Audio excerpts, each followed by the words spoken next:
आज आपके साथ एक ऐसी कहानी शेयर करूँगी जो कहीं न कहीं आपको मोटिवेट तो करेगी ही, साथ ही कुछ नया करने के लिए आपको प्रेरित भी करेगी।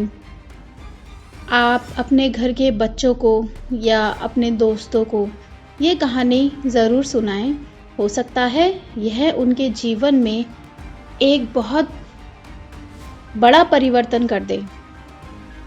कहानी भले ही छोटी है, लेकिन इसका उद्देश्य बहुत बड़ा है। बहुत समय पहले की बात है, एक राजा को उपहार में किसी ने बाज के 2 बच्चे भेंट किए। वे बड़े ही अच्छी नस्ल के थे। राजा ने इससे पहले इतने शानदार बाज नहीं देखे थे।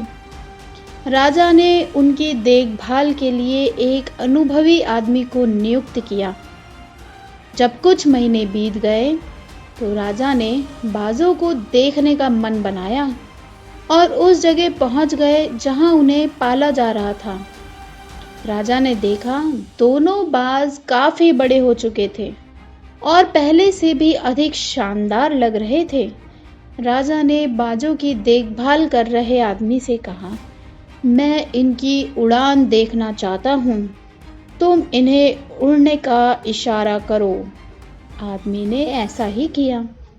इशारा मिलते ही दोनों बाज उड़ान भरने लगे, पर जहाँ एक बाज आसमान की ऊंचाइयों को छू रहा था, वहीं दूसरा कुछ ऊपर जाकर वापस उसी डाल पर आकर बैठ गया जहाँ से वो उड़ा था।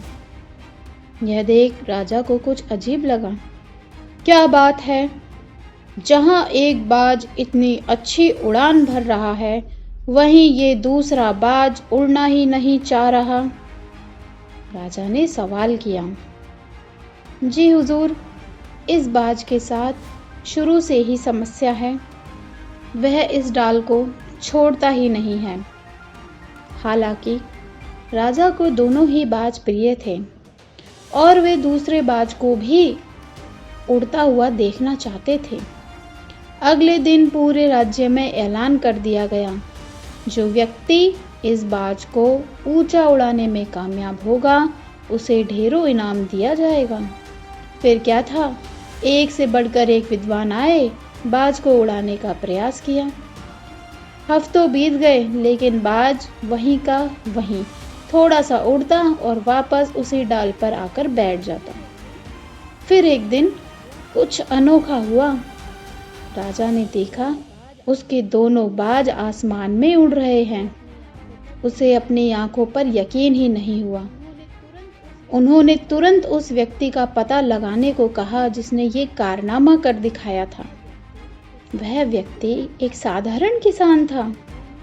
अगले दिन जब वह दरबार में हाजिर हुआ, उसे इनाम में स्वर्ण मुद्राएं भेंट करने के बाद राजा ने कहा, मैं तुमसे बहुत प्रसन्न हूँ। बस तुम इतना बताओ, जो काम बड़े बड़े विद्वान नहीं कर पाए, वो तुमने कैसे कर दिखाया। मालिक, मैं तो साधारण सा किसान हूँ। मैं ज्ञान की ज़्यादा बातें तो नहीं जानता। मैंने तो बस वो डाल ही काट दी जिस पर ये बैठने का आदी हो चुका था। जब वो डाल ही नहीं रही तो ये भी अपने साथी के साथ उड़ने चला गया।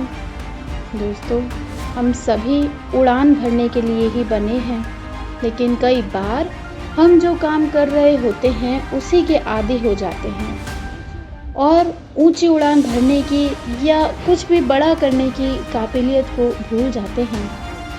आप भी यदि सालों से किसी ऐसे ही काम में लगे हैं जो आपके सही पोटेंशियल के मुताबिक नहीं है, तो एक बार सोचिए, कहीं आपको भी तो ऐसी ही किसी डाल को काटने की ज़रूरत तो नहीं जिस पर आप बैठे हैं। धन्यवाद। आशा